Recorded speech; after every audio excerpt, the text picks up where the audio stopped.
राज्यावर अस्मानी संकट, वादळी वाऱ्यासह पावसाची शक्यता. पश्चिम महाराष्ट्र, विदर्भासह मराठवाड्यात येलो अलर्ट.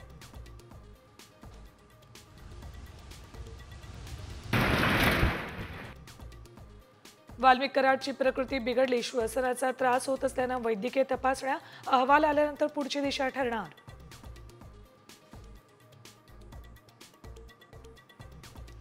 पोलिसांबाबत आक्षेपार्ह विधान करणं. आमदार संजय गायकवाडांना भोवलं. बुलडाणा शहर पोलीस स्टेशनमध्ये गुन्हा दाखल.